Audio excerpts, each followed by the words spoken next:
Oi, gente, bem-vinda, bem-vindo ao estudo da Bíblia. A gente estuda a Bíblia aqui através da lição da Escola Sabatina. Estamos estudando sobre o livro de Hebreus, fantástico, um monte de aprendizado maravilhoso. E nós estamos na lição número 10, são 13 cada trimestre, lição 10 caminhando já para o fim do trimestre, né? Lembro você de compartilhar o nosso link, graças a Deus tem aumentado as visualizações, mais gente tem tido acesso a esse conteúdo. E hoje, mais uma vez, apresento nosso grupo de sempre, né? Temos alguns grupos que sempre estão aqui conosco, o Lucas, o André, o Luciano, bem-vindos aí. Obrigado, viu, por participarem conosco. A gente vai abrir o nosso estudo orando. Eu vou pedir para o Lucas orar conosco. Ora, por favor, Lucas. Claro. Querido Senhor, eterno Deus, obrigado por mais esse dia, pelo privilégio que temos de estudar a Tua Palavra. Esteja conosco aqui ao conversarmos sobre o livro de Hebreus, também com todos aqueles que assistem, em nome de Jesus. Amém. Amém. Bom, acho que é você mesmo que introduz a lição, né, Lucas? O caminho através do véu é o título da lição da semana. Vamos lá. Sou eu. Então, essa lição ela tem como destaque o texto lá de Hebreus 9, 24, onde fala que o texto, né? Vou ler. Cristo não entrou em um santuário feito por mãos humanas, figura do verdadeiro santuário, porém no próprio céu, para comparecer agora por nós diante de Deus. A lição de sábado e domingo, primeiro a de sábado, ela destaca, basicamente, ela existe para destacar a importância da ascensão de Jesus para o livro de Hebreus, né? A ascensão ao céu. Então, tem alguns momentos ali no Novo Testamento onde a gente pode ler sobre isso, mas eu destacaria, por exemplo, porque eu acho que vai ter muito a ver com a lição de domingo, o início do livro de Atos, né? Então, no início do livro de Atos, no capítulo 1, principalmente aí do versículo 6 ao 11, a gente lê sobre a ascensão de Jesus. Jesus está falando com os discípulos, e daí diz no versículo 9, depois de ter dito isso, Jesus foi elevado às alturas, à vista deles, em uma nuvem, e o encobriu dos seus olhos.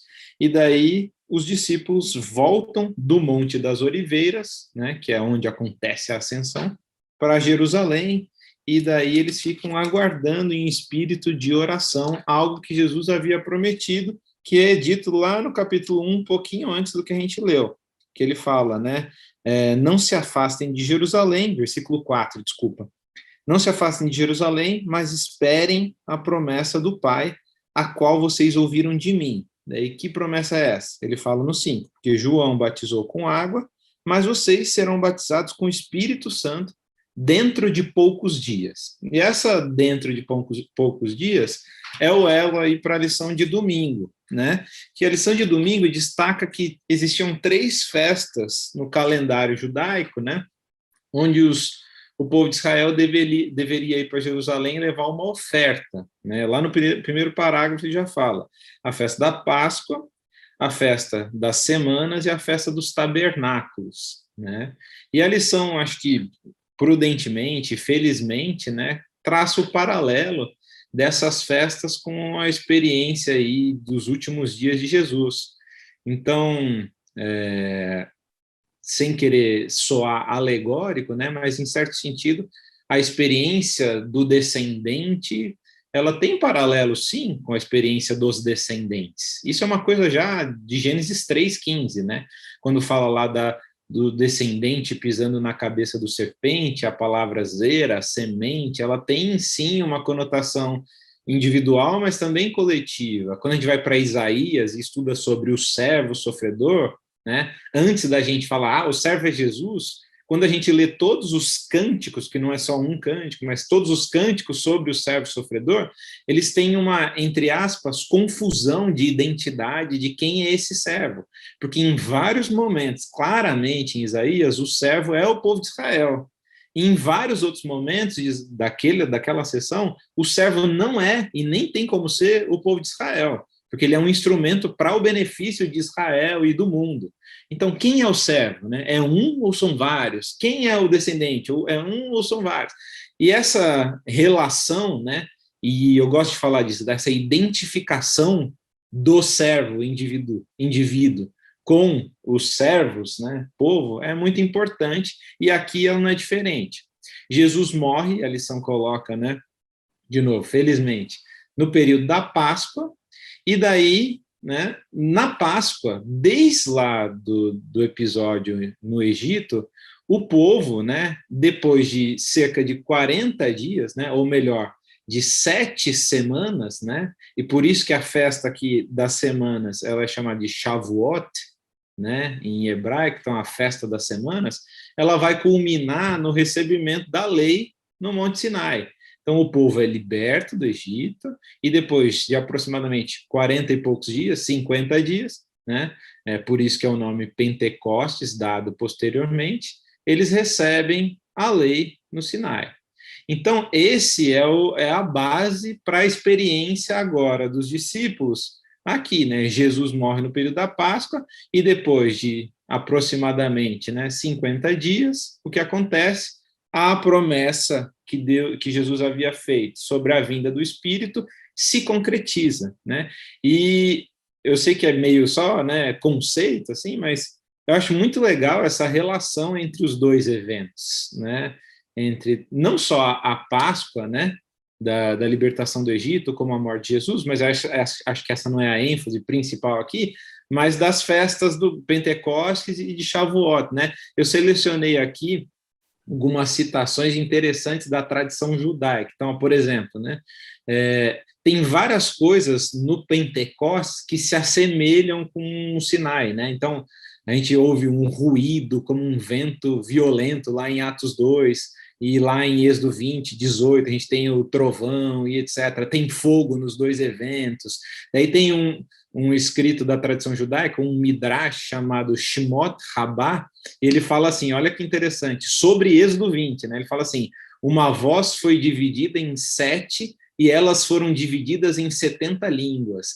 E tem outro texto da tradição judaica que fala sobre Êxodo 20, a voz, né, de Deus, lá no episódio de Sinai, saiu e foi dividida em 7 vozes, e de 7 vozes em 70 línguas, de modo que as nações ouviriam. E toda a nação ouviu em sua própria língua e ficou maravilhada, né? Então, vários paralelos, acima de tudo, né, e trazendo para uma realidade mais prática, né, destacando que o mandamento, né, de Jesus para os discípulos, para os apóstolos, para esperar em Jerusalém, ele deve ser entendido como uma sugestão de que, da mesma forma que a palavra dele foi dada, né, lá no Sinai, o Espírito dele, né, também vai ser dado agora no Pentecostes, e é justamente o que acontece, né? Então, é uma espécie de anúncio de enredo aqui, né? Ó, vai acontecer alguma coisa parecida, né? Alguma coisa parecida nesse mesmo tempo. E curiosamente, só para fechar, que eu estou falando demais, né? Mas essa festa das semanas do Shavuot também, né? Todas as festas basicamente de Israel, elas estão relacionadas à terra, né? A colheita e etc. Era a festa da colheita das primícias, né? Onde a gente tem várias instruções e de certo modo, né, ela indica assim a inauguração de uma nova era, né, principalmente relacionada à entrada na Terra. E daí a gente tem aquela questão que o Luciano falou em algumas lições atrás, se eu não me engano, na 7, onde a antecipação do reino é uma realidade, né? Então, ao pregarem ao Espírito descer, de certo modo, há uma antecipação desse reino vindouro, que é uma promessa de consumação perfeita e etc., lá no futuro, né? Completando aí o que você falou, né, Lucas, tem o fato de que ali no Sinai foi dada a lei e de que é o Espírito quem grava a lei no coração das pessoas, né? Então, todo esse contexto assim se abraçando e fechando tudo, né? Vamos para a parte de domingo? Segunda. Segunda é o que eu tinha dito. Vamos. Segunda a gente tem a lição propondo para a gente, através dos textos de Hebreus 12, de 18 a 21, uma busca de um Deus pessoal por um relacionamento pessoal com os seus, né? E é curioso que o texto de Hebreus, que eu não vou ler o 12, de 18 a 21, mas que no estudo diário da lição a gente se debruçou sobre ele, quando da segunda-feira, ou nos debruçaremos, ele propõe uma reflexão que remete ao livro de Êxodo, em que Deus também busca com o povo uma relação pessoal, mas o povo tem medo dessa relação, porque Deus aparece de uma maneira que gera temor, mas com uma intenção por trás de gerar esse temor, que é, na sequência, revelar a sua graça, a sua misericórdia e a sua face bondosa. Mas o povo para antes disso. E aí eu queria remeter uns pequenos versos de Êxodo que o autor de Hebreus seguramente tinha em mente quando ele propõe esse trecho de 18 a 21 do capítulo 12. Em Êxodo 19, no verso 10, diz assim: Diz também o Senhor a Moisés: Vai ao povo e purifica-o hoje e amanhã, lavem eles as suas vestes e estejam prontos para o terceiro dia, porque no terceiro dia o Senhor, à vista de todo o povo, descerá sobre o monte Sinai. Marcarás em redor limites ao povo, dizendo: Guardai-vos de subir ao monte, nem toqueis o seu limite, todo aquele que tocar o monte será morto. Mas nenhuma tocará neste, mas será apedrejado ou flechado, quer seja animal, quer seja homem, não viverá. Quando soar longamente a buzina, então subirão ao monte. Moisés, tendo descido do monte ao povo, consagrou o povo, e lavaram as suas vestes, e disse ao povo: Estai prontos ao terceiro dia. Até aqui tem um convite de Deus, e aqui é o título da lição de segunda. O convite de Deus, um convite de Deus falando: eu quero ter uma relação pessoal, prepara o povo, porque eu quero aparecer para eles e eu quero ter uma relação pessoal com eles. O que acontece? Quando chega no capítulo 20, no verso 18, acontece que o povo diz assim: todo o povo presenciou os trovões e os relâmpagos e o clangor da trombeta, que é o texto que Hebreus cita, quase com as mesmas palavras, e o monte fumegante, e o povo observando se estremeceu e ficou de longe. Disseram a Moisés: Fala-nos tu, e te ouviremos, porém não fale Deus conosco, para que não morramos. Respondeu Moisés ao povo: Não temais, Deus veio para vos provar e para que o seu temor esteja diante de vós, a fim de que não pequeis. O povo estava de longe, em pé, Moisés, porém, se chegou à nuvem escura onde Deus estava. O povo tem medo daquilo, e ele fala assim: Por favor, Moisés, não deixa Deus falar com a gente, não. Fala você com ele e depois você vem falar com a gente. E na sequência, há um convite de Deus em que ele revela as suas intenções, do porquê do convite. E aí eu cito de novo o texto de Êxodo, no verso do capítulo 24, o verso 9 a 11. Olha o nível de pessoalidade que Deus estava querendo com o povo.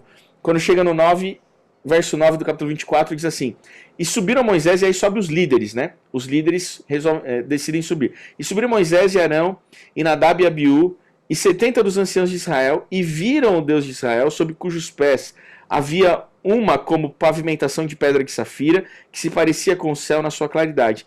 Ele não estendeu a mão sobre os escolhidos dos filhos de Israel, porém eles viram a Deus e comeram e beberam.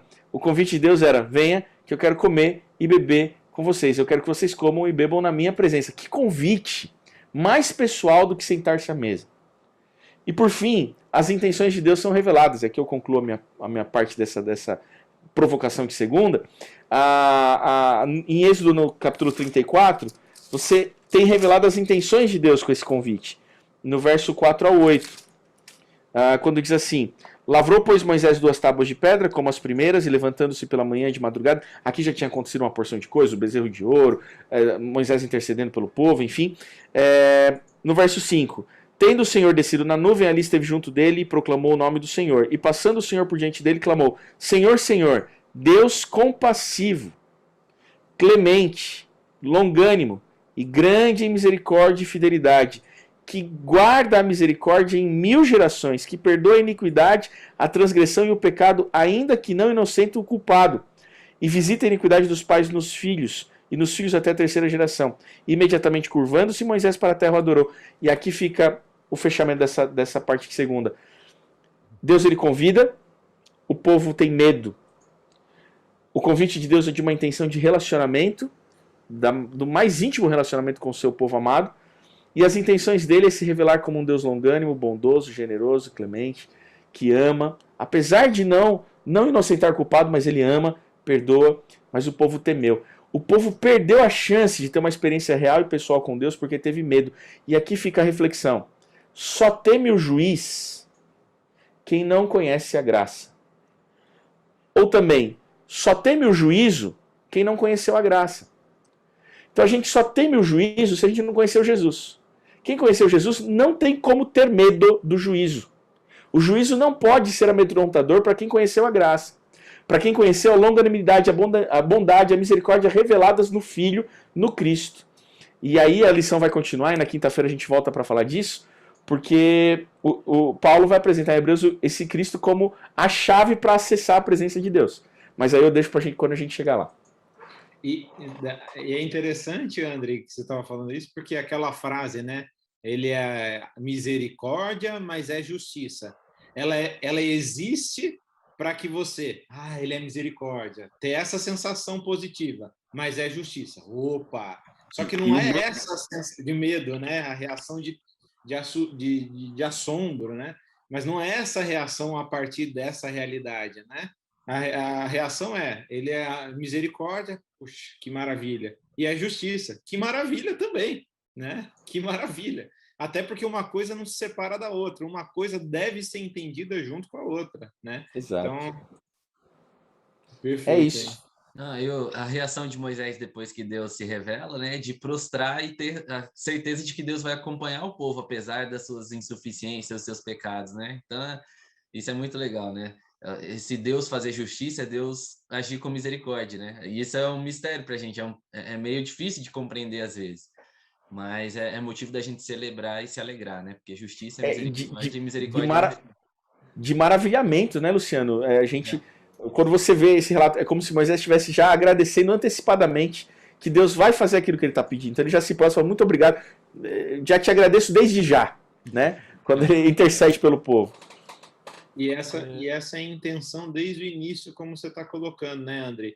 Eu estou lembrando mais para frente, né, quando Moisés está sobrecarregado e daí o espírito vai ser dividido entre outros líderes, né? E tem dois que não estão ali na reunião e eles estão no acampamento. E daí eles começam a profetizar lá no acampamento e chegam dois auxiliares de Moisés e falam, Moisés, tem dois caras que estão profetizando lá no acampamento. E para mim a resposta de Moisés é maravilhosa. Ele fala assim, quem dera todo mundo fosse profeta. Uau!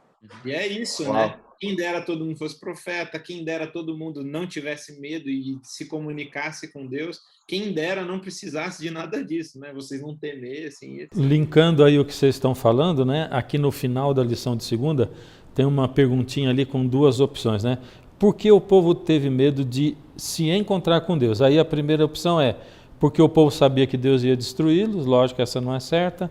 Depois a B, porque lhes faltou fé, mas para mim essa também não é a certa, né? Porque a falta de fé, para mim, ela é só consequência do que realmente fez o povo ter medo. É porque esse povo não tinha intimidade com Deus. Eles não conheciam Deus de fato. Então, por isso é que faltou a fé. A falta de fé é a consequência. Então, por que eles tiveram medo? É porque eles não tinham essa intimidade. E é isso que vocês estão falando. Quer dizer, essa intimidade, essa aproximação, ela é um convite de Deus para todo mundo desde aquela época, né? Não é só Jesus falando, eu sou a videira e tal, se você estiver em mim, você vai produzir muito fruto. Não é só o Novo Testamento, é Deus falando desde o começo, chamando as pessoas para cear com eles, para ter uma experiência, e o povo morrendo de medo. E às vezes a gente ainda gasta tempo metendo medo no povo e mais medo, né? Tem um ateu que fala... que tem palavras muito sábias, né? E eu vejo ele falar muita coisa que é da Bíblia, ele cita outros autores aí, conhecidos como Nietzsche e tal, né? Mas você vê que ele pincela desses autores coisas que Deus falou, é incrível. É o Leandro Carnal, né? E eu estava ouvindo uma coisa dele dizendo por que ele é ateu e tal. E ele realmente não ataca o cristianismo, é muito interessante o que ele fala, mas me chama muito a atenção que ele diz assim, porque ele tem uma tradição católica, era muito religioso, de repente ele largou, e ele diz, por quê? Porque num momento eu senti que eu estava falando sozinho. Eu acho que é mais ou menos isso que ele fala, né? Eu me senti falando sozinho, não tinha ninguém do outro lado escutando.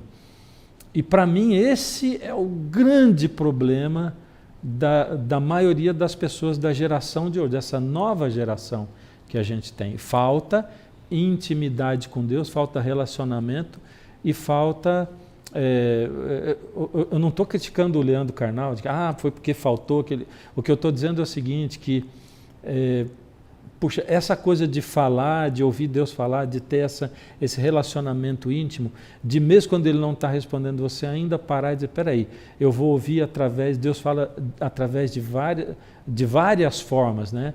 E eu o vejo hoje ouvindo a voz de Deus em outros autores e falando muitas coisas, não tudo, mas muitas coisas, daquilo que Deus ensina para a gente na Bíblia, né? Ele parece um ateu cristão, é um negócio interessante, né? Mas o que eu queria ressaltar não é ele, nem a pessoa dele, né? O que eu quero ressaltar é o seguinte, hoje, essa geração, porque nós vivemos numa geração que parece que a gente presencia, não sente falta de Deus, né? Aquele tal vazio que a gente diz, tem um vazio do tamanho de Deus dentro de você, eles não sentem falta, não estão ligando para isso e tal, mas o que falta de verdade é essa experiência, a experiência com Deus, de se achegar a Deus, como Deus diz assim, vamos chegar aqui e nós vamos conversar, né? Eu vou me inclinar para ouvir a sua voz, e a gente também se atentar e se inclinar para ouvir a voz de Deus. Falta muito disso, e faltava para esse povo. Se permitir, né, pastor? Eu muitas vezes preciso falar firme com as minhas filhas. Eu preciso repreendê-las, eu preciso falar duro com elas. Em nenhum momento, quando faço isso, elas têm medo de mim. Porque há um relacionamento já construído em que elas já perceberam o amor de um pai. Então, quando o pai precisa falar firme, ele não amedronta os filhos, né? Ele gera talvez respeito, uma reação de respeito, talvez até de um temor respeitoso, mas nunca medo, né? Então, a só intimidade de quem conhece o pai pode fazer com que, quando ele precisa falar firme, não haja uma reação de medo, que foi o que aconteceu ali, né? Um povo que estava desacostumado a ter essa relação com o pai, aparentemente. E não porque o pai fosse ausente, pelo contrário, é porque os filhos não pretendiam ter essa relação com o pai, a ponto de, quando ele faz um convite para comer, eu falo, não quero nem ouvir a voz dele, né? Não quero sequer comer com ele, eu não quero a presença dele, eu tenho medo. Moisés, se você que é mais amigo dele, conhece ele mais tempo, conversa com ele, vai você, né? Exatamente. Podemos ir para terça-feira? Pode falar. Não, eu só queria desdobrar um detalhezinho que você comentou, pai, que é dessa retórica do medo, né? Que a gente entende essa dinâmica de relação com Deus errada e acaba que a gente reproduz isso no que a gente fala sobre Deus, né?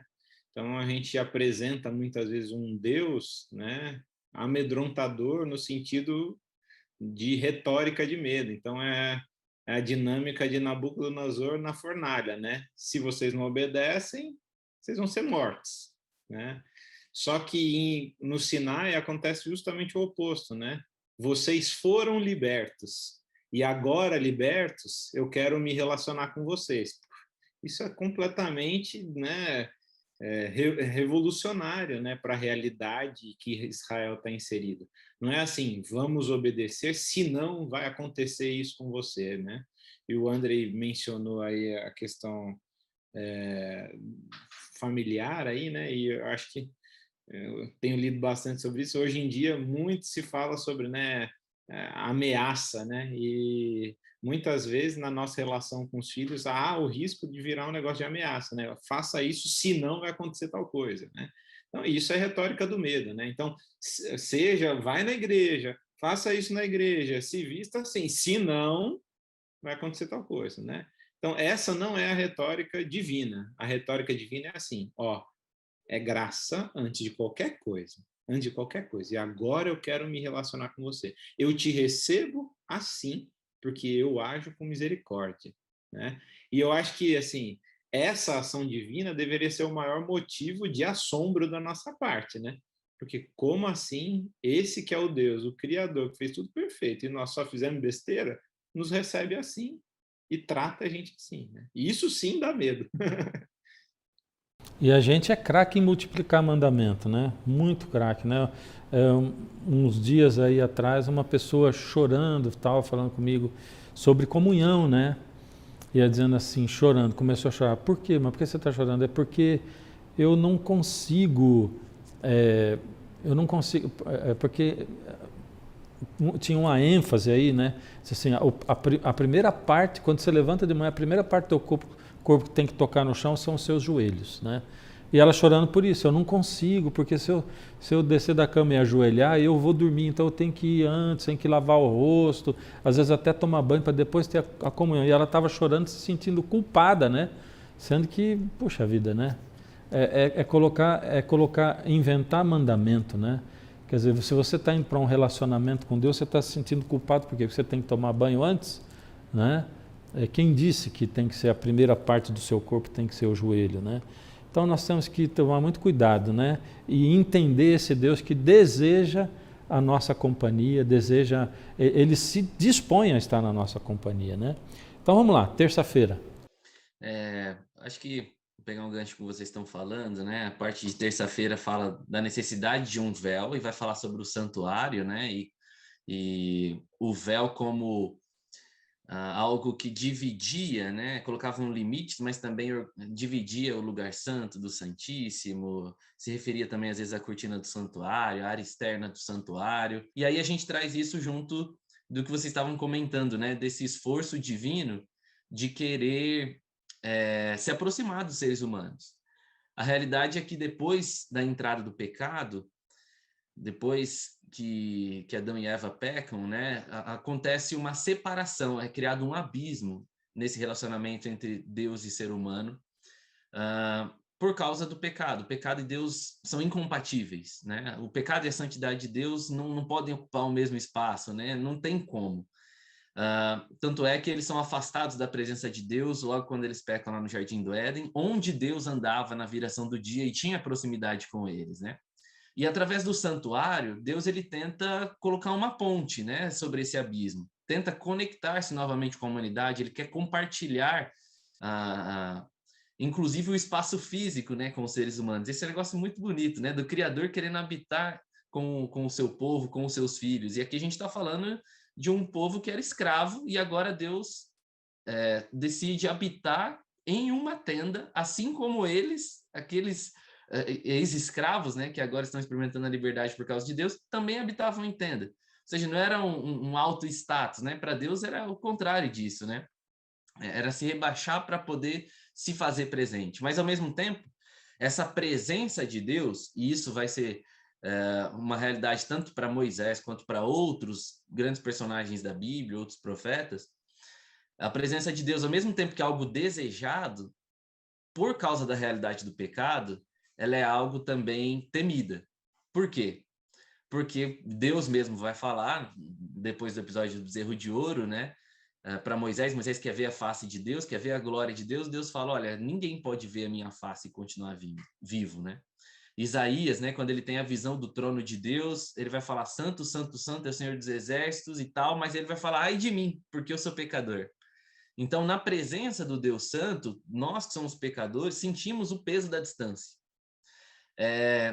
E tem uma metáfora que uma vez eu ouvi que eu achei muito interessante, que compara-se, né, o santuário como a nossa relação com o Sol. O Sol é vital, é de extrema importância para que a vida seja possível aqui na Terra.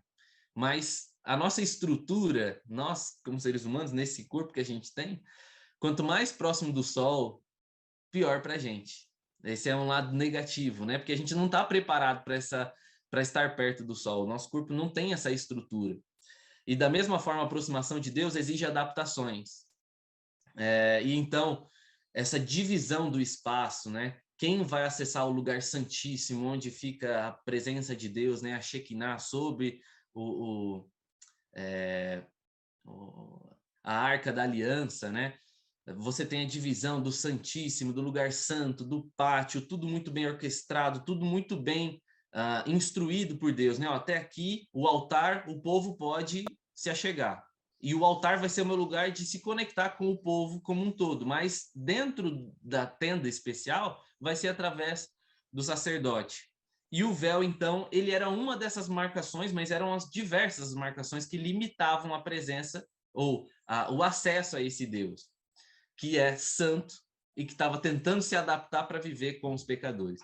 E eu estou fazendo essa recapitulação porque, de fato, ninguém poderia atravessar o véu, a não ser que estivesse dentro das determinações que Deus havia dado.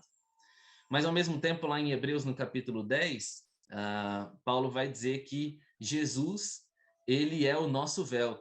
E ele vai dizer, porque ele se fez carne, né? A sua carne é a consagração, é como se Jesus tivesse consagrado ali pelo véu. Então, existe essa identificação de Jesus como um véu. E a gente pode pensar, poxa, mas Jesus não é aquele que limita o nosso acesso a Deus. Ele é aquele que facilita o nosso acesso a Deus, não é verdade? E é esse o ponto que eu queria trazer. Apesar do véu ele ser uma marca de separação, ele é também a marca de acesso. E Romanos, né? Em Romanos, Paulo ele vai falar muito sobre isso, né? Que o pecado ele nos tornou culpáveis, nos tornou em servos desobedientes. Mas através de Cristo, da graça, do sacrifício dele, da ação dele, a gente pode mais uma vez ser chamado de filhos e filhas, né? A gente pode de novo ter proximidade com Deus, né? Ou estar próximos a ele. Então, esse Jesus que vem, se faz carne e encarna, né, esse acesso de Deus para os seres humanos, não, isso, me entendam, né? Não é querer diminuir a encarnação de Cristo, mas é um esforço de Deus desde a criação, né? De estar perto. É um esforço contínuo. E agora, quando Cristo ascende aos céus e vai até o santuário celestial, e agora nós somos incentivados a buscarmos a Deus com intrepidez, com ousadia, porque a presença de Deus ela está acessível a nós, a gente deve levar isso a sério, porque é um esforço divino que acompanha o início da história antes do pecado, após o pecado, após o sacrifício de Cristo e agora Cristo no ministério sacerdotal no céu. Então, isso reflete um Deus que quer se fazer presente.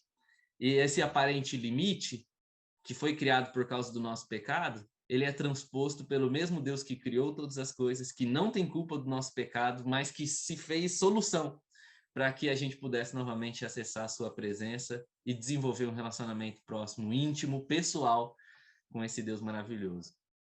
Mas é que fica clara assim a intenção de Deus, né? A gente pode olhar todas as coisas de dois lados, né? Por exemplo, eu estava me lembrando que eu estava falando que a gente sempre morou longe, né? Então, quando a gente ia na casa dos pais, quando chegava na hora de ir embora, e minha mãe sempre dizia assim, puxa vida, mas que pena que vocês têm que ir embora, né? E eu dizia, mãe, vamos pensar o seguinte, vamos pensar que bom que a gente veio, né? E ela lembrou isso a vida inteira, até minha sogra diz hoje em dia, bom, não vou falar que pena que vocês vão, falar que bom que vocês vieram, né? Então, a gente poderia olhar para Deus e dizer assim, mas tinha um véu que separava.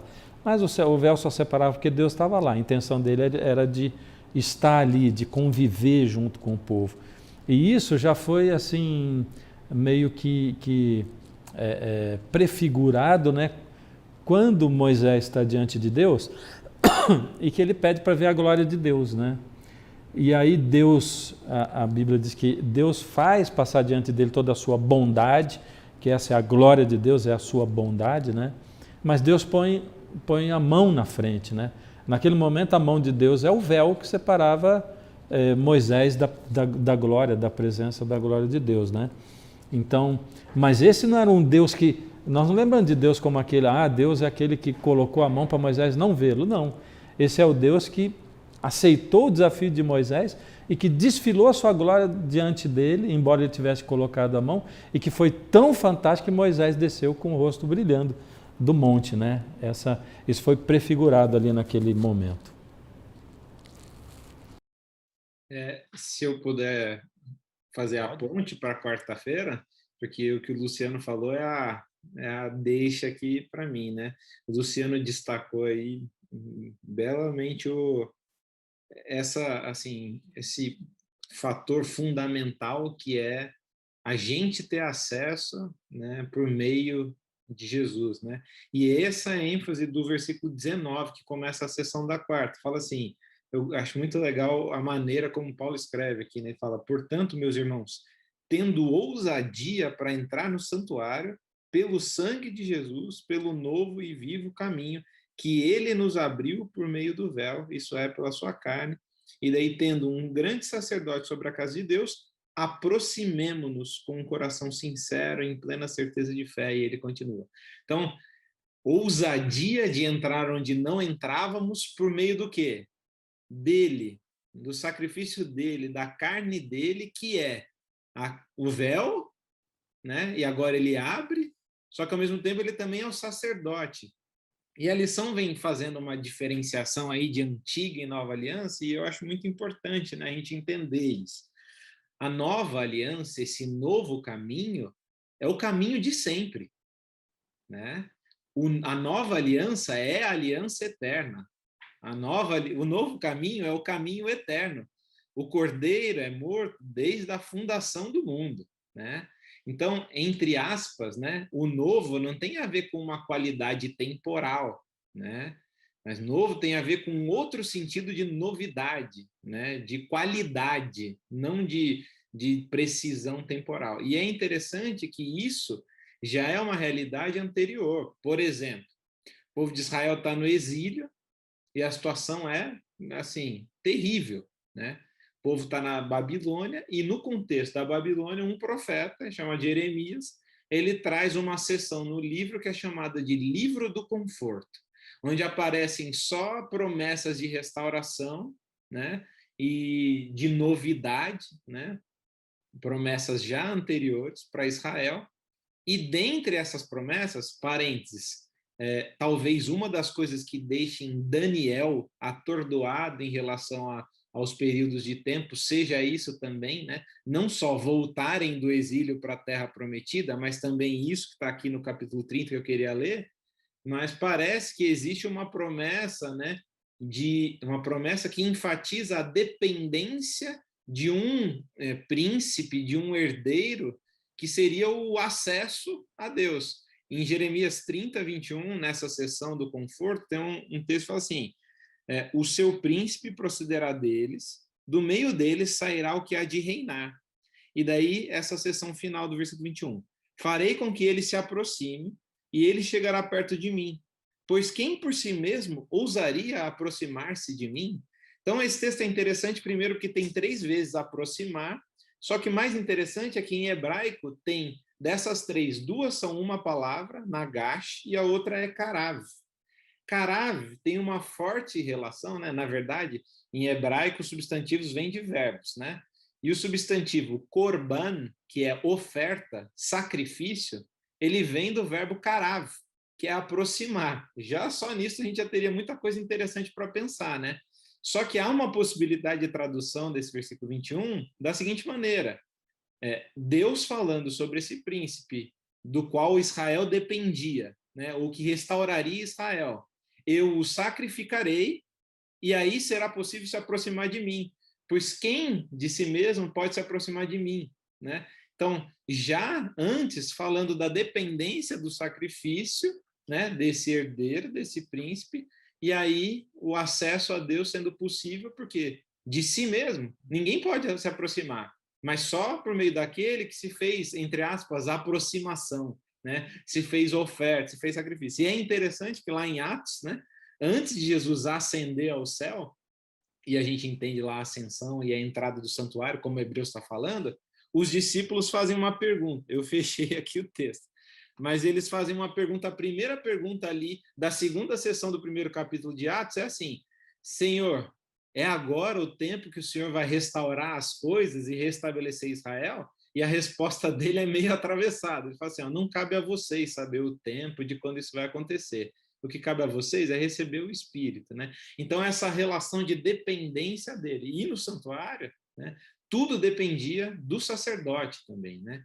Tudo dependia do sacerdote. Então, a aproximação dele, a aproximação a Deus, só é possível por meio daquele que se fez sacrifício, né?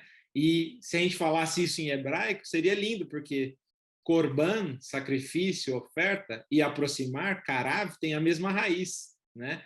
Então, as duas coisas estão totalmente relacionadas. Só é possível de se aproximar por meio daquele que entrega a sua carne, usando a linguagem aí de Paulo em Hebreus, né?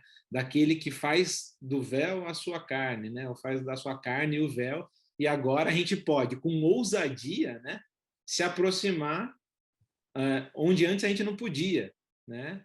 Mas ao mesmo tempo que não podia, já estava anunciado, Porque o sacrifício, desde sempre, é a aproximação. O sacerdote, desde sempre, é o meio. Essa é a antiga aliança, é a nova em símbolos, né? É a nova, a eterna, encenada. E é muito interessante a gente olhar, porque eu fico pensando nos detalhes, né? A Bíblia tem muito detalhe, muita coisa maravilhosa, né?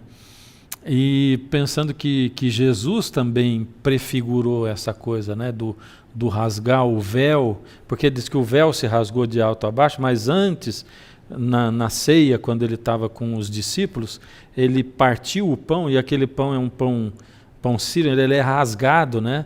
É o corpo dele rasgado, o véu rasgado, foi exatamente no momento em que Jesus foi morto, né? Ou seja, ele foi rasgado, o véu foi rasgado, o pão foi rasgado, o Senhor Jesus foi morto, né? É uma ligação muito fantástica. E isso possibilitando então nós estarmos diante de Deus, né? A nossa presença diante de Deus. Algum comentário mais ou vamos para quinta-feira? Eu penso que podemos ir para quinta. Eu acho que fecha isso tudo que a gente está conversando, né?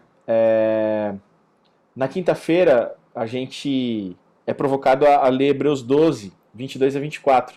E é gostoso ler Hebreus 12, 22 a 24, depois de ter sido levado a êxodo, aquele episódio lá de segunda-feira que eu mencionei, em que o povo ficou com medo de ver a presença de Deus, né? Porque aqui parece que Paulo está fazendo uma comparação entre o evento no Sinai, em que o povo amedrontado não quis ver a face de Deus, e o evento na Jerusalém Celestial, um contraste com Sião. Então ele faz um contraste entre Sinai e Sião. E aí ele vai dizer assim, o texto, Hebreus 12, 22 e 24. Eu vou ler do 21 em diante. Na verdade, de tal modo, era horrível o espetáculo que Moisés disse: sinto-me aterrado e trêmulo. Ele está se referindo àquele episódio no Sinai que lá no início do nosso estudo a gente mencionou. E aí ele coloca um mas, né? Mas tendes chegado agora ao Monte Sião e à cidade do Deus vivo, a Jerusalém Celestial, e a incontáveis hostes de anjos, e a universal assembleia, olha que coisa linda, a universal assembleia, a igreja dos primogênitos arrolados nos céus, e a Deus, o juiz de todos, e aos espíritos dos justos aperfeiçoados, e aí o verso 24, e a Jesus, o mediador da nova aliança, e ao sangue da aspersão que fala coisas superiores ao que fala o próprio Abel. Uau! É como se Paulo estivesse dizendo assim, agora não tem mais por que ter medo. Agora não tem mais outro caminho, porque agora a gente tem a chave de acesso. A gente tem Cristo Jesus como a chave de acesso. E a fé neste é a fé que não apenas naquilo que foi feito na cruz, mas agora naquilo que se concretiza, né? Aquele sacrifício que foi aceito, que eu mencionei também semanas atrás, a gente mencionou acho que na lição 7. É como se agora dissesse assim, ó, o sacrifício foi aceito, pode ficar calmo, pode ficar tranquilo, deu certo, pode descansar nisso. Então, a gente vai para aquele lugar, para aquela cidade em que o próprio Deus é o arquiteto, e a gente vai para festejar, assim como um dia Arão e Moisés falaram assim, deixa o povo ir para a gente festejar no deserto, a gente está sendo chamado daqui para festejar com ele, e é a festa que falta, né? A festa que falta pra gente, segundo o Apocalipse, a última festa que falta é a festa dos tabernáculos, a festa de confraternizar, de comemorar, de celebrar tudo isso. Eu acho que é aí que tem que estar o nosso olhar. Eu acho que o livro de Hebreus, o autor de Hebreus está convocando o nosso olhar a direcionar lá. Aquele que lá atrás a gente estudou, que é uma âncora segura. É aquele que a gente pode descansar tranquilo, não ter medo e enfim ver a face do Pai. E a festa dos tabernáculos, André, é uma festa que comemora o cuidado divino pela peregrinação, né? Pela jornada. Exatamente, pela jornada. Então, a gente volta ao início da lição, né? Eu acho que fecha perfeitamente aí, né? A Páscoa, né? O Pentecostes, e agora a gente tem essa festa para ser comemorada, né? A ser festejada aí pelo cuidado durante todo esse trajeto. Lindo, lindo, isso é lindo.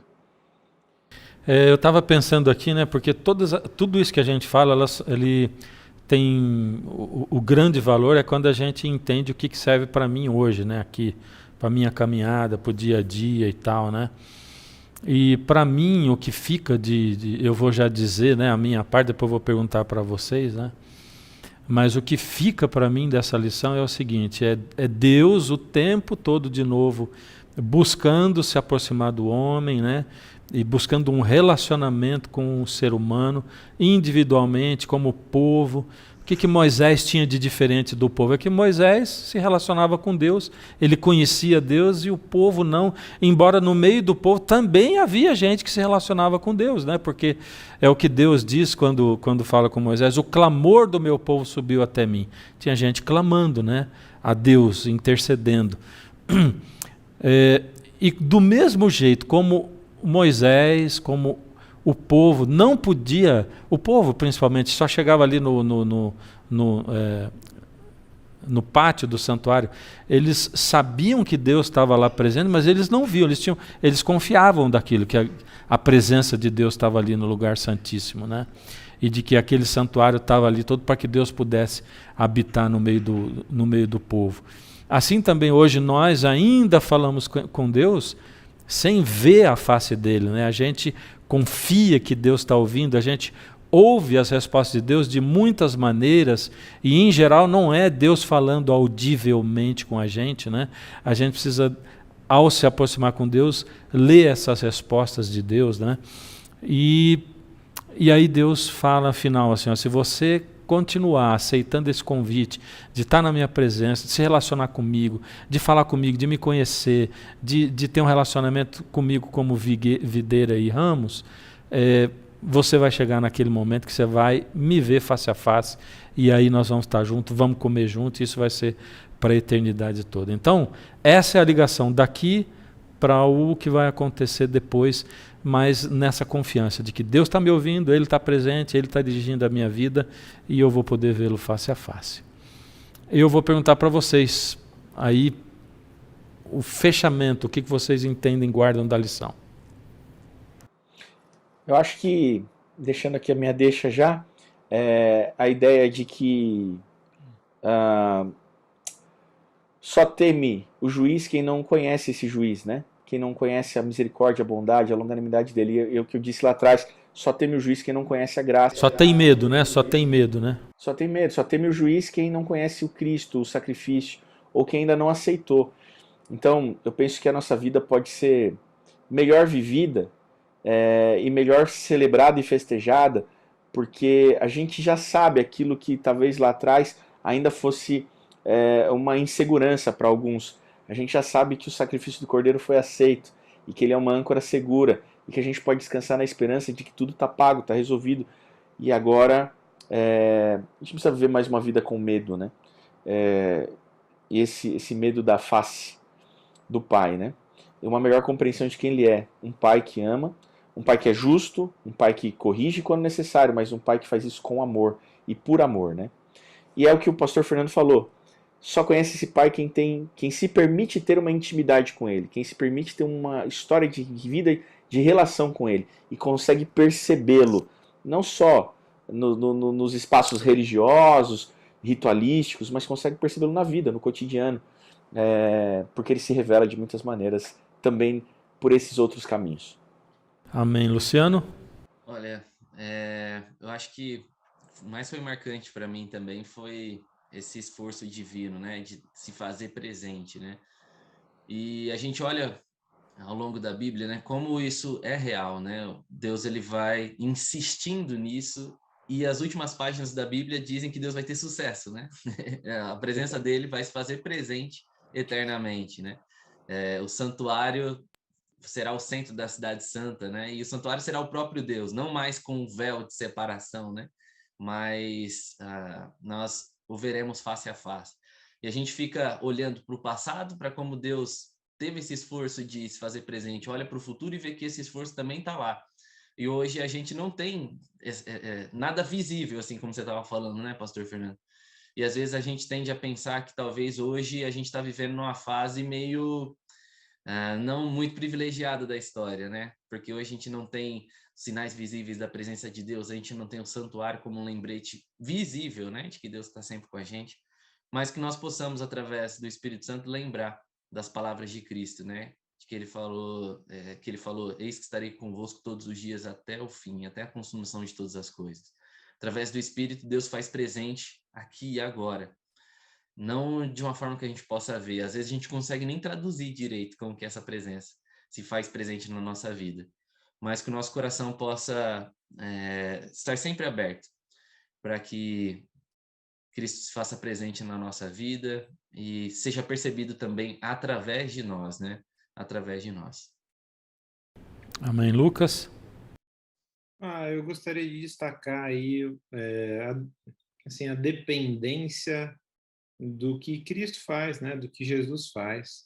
Eu acho que através do que Paulo fala aqui, a gente vê, né, a importância dele como a carne dele como véu, ele como sumo sacerdote, né? E quando eu procuro nessas relações o que vem de mim, e o que vem de mim eu vejo que é só o que contamina o santuário, né? Então, se o que vem de mim, tudo que eu faço é o que sejam minhas orações, minhas ações, é o que contamina, né, o santuário, eu tenho que agradecer mais ainda, né, e pela dependência total e única de Jesus, do sacrifício, da intercessão dele como sacerdote, e pelo fato de a gente ter acesso somente ao Pai através dele. Então, eu gostaria de destacar essa dependência total dele e não de qualquer coisa que a gente tenha que fazer. Amém. Terminamos aqui o estudo dessa lição. Quero lembrar você, a gente vai orar daqui a pouco para terminar, que logo em seguida o pastor César Reis ele vai dar algumas instruções para professores de escola sabatina, diretores de escola sabatina, tá bom? Então, permaneça aí mais um pouquinho. Agradeço a sua audiência, peço que lembre você de compartilhar o nosso link, tá bom? E vou pedir, por favor, para o Andrei orar conosco. Vamos orar. Querido Deus, nós te agradecemos porque o Senhor escolheu se revelar a nós, que o Senhor escolheu nos fazer um convite para termos um relacionamento íntimo contigo, e porque nos enviou Cristo Jesus para revelar de melhor maneira a face de quem é o nosso Pai. Que não haja temor, ou melhor, que não haja medo no nosso coração. Que haja um temor de respeito, mas não haja um temor amedrontador. E que, através de Jesus, em breve, possamos sentar todos nessa mesa para celebrar, festejar, na mesma mesa que o nosso Pai vai estar, que poderemos vê-lo face a face. Abençoe cada pessoa que está conectada aqui, os professores, os alunos, os instrutores das escolas sabatinas, das unidades. Esteja com cada representante aqui também que está na telinha, o Lucas, o Luciano, o pastor Fernando, as pessoas por trás dessa produção. É o que nós pedimos por Jesus. Amém. Amém. Obrigado você, Deus abençoe você, Deus abençoe vocês também, viu? Muito obrigado e vocês ficam aí com o pastor César. Deus abençoe. Olá, meu amigo, minha amiga. É muito bom estar com vocês mais uma vez essa semana. Semanalmente nós temos este encontro contigo aí, viu? E é importante você, professor da Escola Sabatina, estar com a gente. Depois que nós estudamos as lições com o pastor Fernando, aprendemos tantas coisas importantes, estamos estudando esse trimestre o livro de Hebreus, aprendendo o ministério de Jesus Cristo, quem é Jesus, qual o trabalho que ele está fazendo hoje. Então é importante a gente ter esse momento de estudo, mas após o estudo, nós temos um momento muito especial com você, para a gente conversar um pouquinho, para a gente sugerir algumas atitudes para você como líder, professor e professora da Escola Sabatina. Existem algumas atitudes que elas enfraquecem a Escola Sabatina, destroem a Escola Sabatina. Eu poderia citar várias, vou citar algumas aqui com você, né? Algumas atitudes negativas que acabam dificultando a Escola Sabatina. O primeiro delas é o atraso, né? Você, professor, você, professora, você não deve atrasar, você não deve atrasar a sua chegada à escola sabatina. Você é o líder. Você é a líder da classe. Então é importante chegar sempre um pouco antes, alguns minutinhos antes, ficar ali se preparando, quem sabe fazendo uma recapitalização mental daquilo que você vai dividir com seus alunos, quem sabe meditar algum tempo ali na palavra de Deus, para que você, a hora que você começar a escola sabatina, você já está preparado. Ou seja, fazer um aquecimento. Então não chega atrasado, sabe? A escola sabatina também, quando você tem uma recepção desorganizada, se bem nossa colega do Ministério da Recepção, ela tem feito um trabalho muito legal sobre isso, mas a recepção é fundamental para que quando os alunos cheguem na escola sabatina, eles possam ser bem recebidos. Então isso é de fundamental importância. Não é? Você deve promover a lição de escola sabatina e as assinaturas na sua classe. Então quando a gente não promove isso, nós vamos destruindo a escola sabatina, porque é importante que cada aluno tenha a lição da escola sabatina. Cada aluno tenha a oportunidade de estudar a lição da escola sabatina. Hoje nós temos ela de maneira física, nós temos digital. Então não há uma desculpa para a gente não estudar a lição. Não. A lição ela tem várias versões e você pode ver qual é a melhor para você. E se você promover isso na tua classe, você vai potencializar a sua classe. Mas se você não promover isso é um fator negativo. Ou seja, as pessoas vão ficar sem a lição. Promover a assinatura da lição. A gente tem, a cada ano, normalmente ali no mês de outubro, a gente faz ali o projeto Maná, que a gente motiva as pessoas, os nossos irmãos, a realizarem a assinatura. Por que é importante fazer a assinatura da escola sabatina? Porque primeiro você tem a garantia que você vai receber a lição, não é? E segundo, você também vai ter uma despesa um pouco menor, porque a lição é assim, ó, de cada 4 que você recebe, você vai pagar 3, em média. Então, é mais econômico, é mais seguro, é mais tranquilo, é mais confortável. Então, você, professor, se você não promover isso na classe, você está destruindo a escola sabatina. Então, a ideia é que você promova isso na sua classe. Quando nós não realizamos, por exemplo, o dia do amigo, a cada trimestre nós temos ali o dia do amigo, né? É importante nós termos esse dia para receber os nossos convidados. Se bem que nós estamos agora num período desafiador ainda, né? Mas nós tínhamos aquele momento da confraternização, do almoço. Eu entendo que a gente ainda está vivendo um momento de ajustes, né? Futuramente a gente vai voltar a ter isso, mas é importante destacar o dia do amigo. E quando nós não realizamos o dia do amigo, nós estamos... É um trabalho negativo na escola sabatina, mas positivo qual é? Você realizar o dia do amigo, né? É importante também a gente lembrar do dia dos aniversariantes do mês. As pessoas gostam de ser lembradas. Elas gostam de ser lembradas. Então, professor e professora, e você, diretor, não é? Trabalhe para lembrar essas datas importantes na vida dos seus membros aí, não é? Que tal fazer isso? Dia do amigo, lembrar o dia do amigo, o aniversariante do mês, os visitantes, não é?